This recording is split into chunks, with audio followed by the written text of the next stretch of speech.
Hey there everyone, my name's Jim Bob, welcome back to the channel. If you like what I do here, consider clicking that subscribe button and ring the notification bell so you don't miss anything. So welcome to Diving Deep, a show on my channel where I go more into depth in my reviews than I normally would. So, full spoilers ahead for the Rise of Skywalker and some key points of The Force Awakens and The Last Jedi, so there's your warning. But if you don't care about spoilers, hello. If you do care about spoilers, I suggest you go and watch the movie first and then come back to this review. Now that we've cleared that up, let's get on with the review.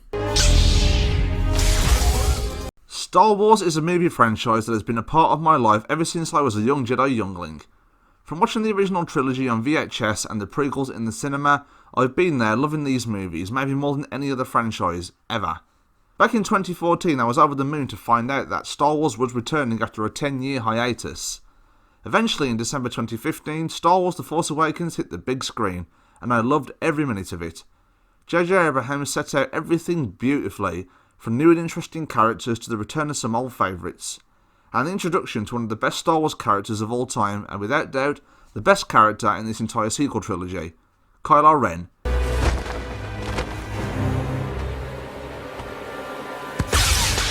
Then Rian Johnson came in and made The Last Jedi, which completely took a huge turd all over JJ's film. Want to look at Force Awakens plotlines? You don't want to show me Force Awakens plotlines. I don't want to show you Force Awakens plotlines. You want to go home and rethink your life. I want to go home and rethink my life. And give me the script.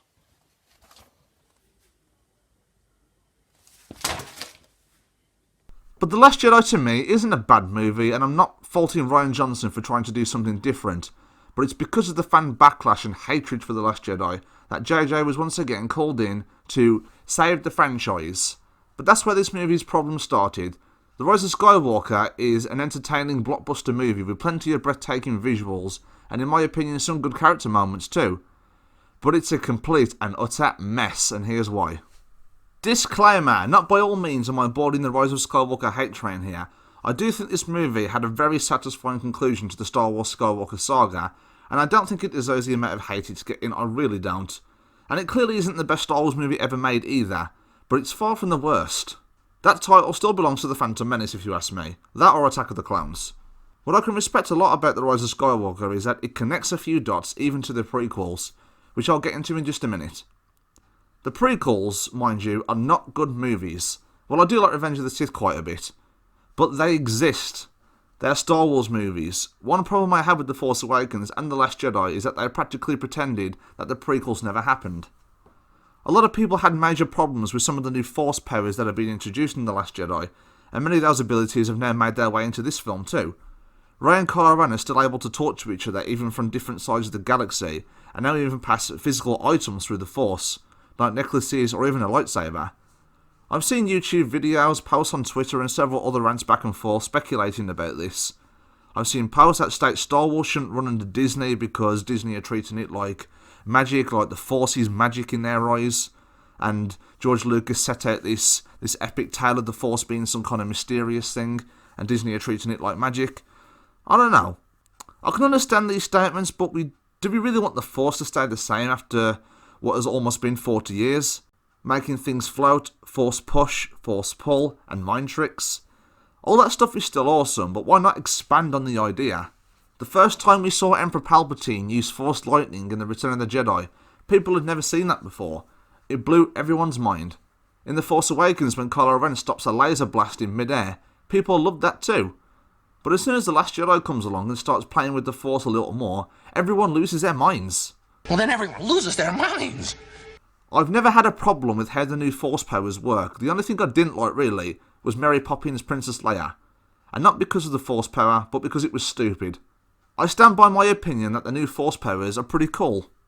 Obviously at this point, J.J. Abrams knew that removing all of those Force powers that Rian Johnson made would just make everything even messier than it already was going to be.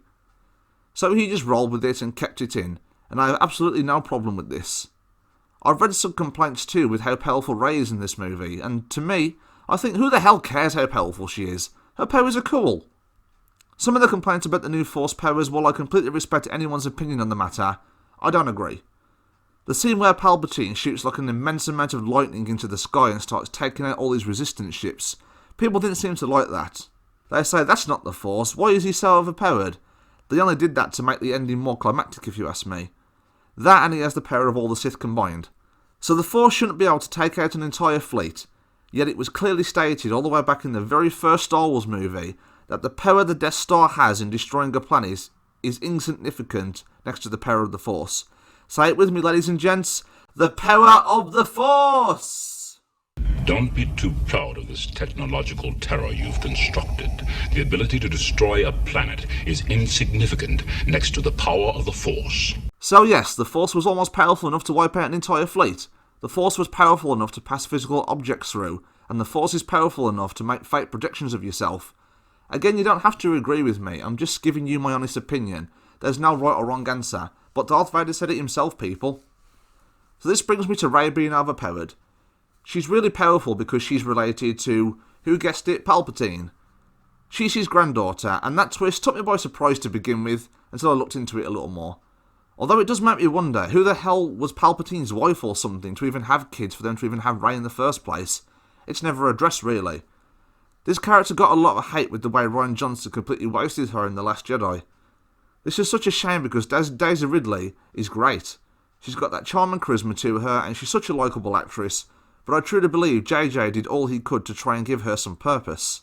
She's having slight pulse to the dark side, and even comes in contact with an evil Force projection of herself, kind of like how Luke did in Empire Strikes Back. But my favourite scene of Rey has to be her exchange with Force Ghost Luke. I'm so happy that Mark Hamill decided to come back, because I heard originally that he wasn't interested in doing it. And yeah, I'll confess that despite me defending the Force powers, that doesn't justify the messy story.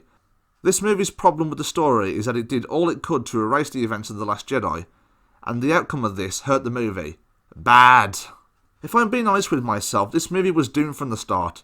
There was so much mess to mop up from The Last Jedi that The Rise of Skywalker fails at standing on its own.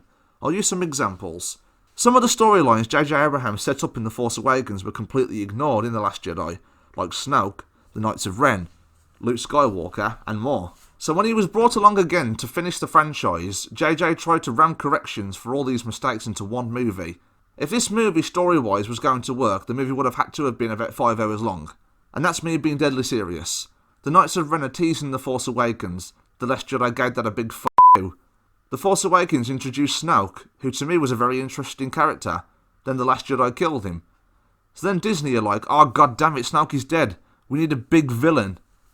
So they brought Palpatine back, who is the big bad of the first 6 movies. I honestly don't think J.J. Abrams would have even used Palpatine at all if Rian Johnson hadn't killed him off. He would have used Snoke. And to me that would have worked so much better. Palpatine had his time, and the way his reign ended in The Return of the Jedi was perfect. Not saying that seeing Palpatine in this movie didn't make me excited or make me feel very nostalgic, but there's something about seeing him in this movie that felt off. I think it's because I knew that he was never originally going to be in the movie in the first place. But Snoke was gone, and it would have been a terrible idea to suddenly bring in a new villain. So who else is a big, powerful All-Force user? Palpatine. Here's how I'd improve this aspect of the film. Keep Kylo Ren the bad guy, the main bad guy. Let Palpatine rest in the past. Although I believe the way Palpatine even came back in the first place was due to the cloning tech back in Attack of the Clones. Which by all means, Attack of the Clones is not a good movie. But again, this is the respect that I have for The Rise of Skywalker, that it actually acknowledges the existence of the prequels. Another Force power people complained about was the ability to Force heal. Now, I'll admit on my first watch I cringed and thought, what the f*** is going on? This is going to get roasted. And bad. And as I expected, it did. But upon my second viewing, I gained even more respect for this mess of a movie because it once again acknowledged that the prequels exist. The healing powers are also mentioned back in Revenge of the Sith. To cheat death is a power only one has achieved. But if we work together, I know we can discover the secret. This is why no other character has ever used a Force healing ability, because Palpatine stated that you can't learn this power from a Jedi. Rey figured out how to use it because she has that connection to Palpatine, because they're related. Back when I first saw Revenge of the Sith, I thought he may have been lying to Anakin about the Force healing ability, to get him to turn to the dark side. I don't know, maybe that was the idea at the time when the film was written, but now it's a true thing. A Force user can cheat death. Do I like the Force heal ability though? Nah, not really. But I'm happy that more ties to the prequels are being acknowledged. I babbled on about the Force powers enough, let's get more into about the story. I already mentioned why I think the story is messy, because the movie feels like someone erasing The Last Jedi and trying to remake the same film again, while shoving in the final movie as well. Maybe what could have redeemed the franchise is if they added another movie, like a fourth sequel installment. Then the Rise of Skywalker could have focused on righting the wrongs of The Last Jedi, and the fourth movie could have gave us a decent ending. But what's happened has happened. The film story is all over the place. It seems like all the movie is Rey, Finn, Poe, Chewie and C-3PO travel to one planet to find some information about what they're looking for, then go to another planet to find out more information and more clues. Everything seems to be happening so fast, and the introductions to some pointless new characters doesn't help either. Poe's got this old girlfriend he runs into, but you never see her face, and Finn finds some other defective stormtroopers, but these characters are so completely uninteresting, and don't really add anything to the movie story. Bling bling baby though, Lando is back. And he's the only character that's newly introduced in this movie who I actually liked. It's obvious this movie tries to ignore The Last Jedi entirely by two things. So the Jedi texts were destroyed in The Last Jedi, but now Rey has them. And if Snoke was Palpatine's puppet the entire time and Palpatine doesn't want to kill Rey, then why did Snoke want to kill Rey in The Last Jedi? He even tried to get Kylo Ren to kill Rey, yet Palpatine wants her alive. But he's the one controlling Snoke. Oh god, my brain hurts. What kind of shit is that? But despite the messy story, this movie does get some things right for me. The Force Awakens and The Last Jedi spent a lot of time with our characters apart. This movie is really the only one in the sequel trilogy that has our three main protagonists together, interacting, having conversations, and I like that. Sure, it felt slightly off, but before this movie, we'd never seen the three of them interact with each other all at once. They're bouncing dialogue off each other and cracking jokes, and I just wish we saw more of this throughout the sequel trilogy. I think they really work well together. Another thing I really like before I get into my conclusion, I really like what they did with Leia's death. I know they were incredibly limited on what they could do with the character because of Carrie Fisher's passing in 2016. God rest her soul. But I thought JJ and the team did an excellent job of importing what footage they did have into this movie. Had Carrie Fisher still been with us, it probably would have been even better. But what I liked about Leia's death the most was the way she used the last bit of Force energy she had to create a Force projection of Han Solo to talk to Kylo Ren, before Kylo decided that he's going to go to the light side. I'm sure they would have used Carrie herself if she had still been with us as a Force projection, but using Han was a fantastic idea. The thought of what Kylo Ren did to his father is plaguing on his mind. He can't stop thinking about it, it's eating him up. So Leia puts this Force projection of Han, or she somehow channeled his spirit. And this little cameo was one of my favourite scenes.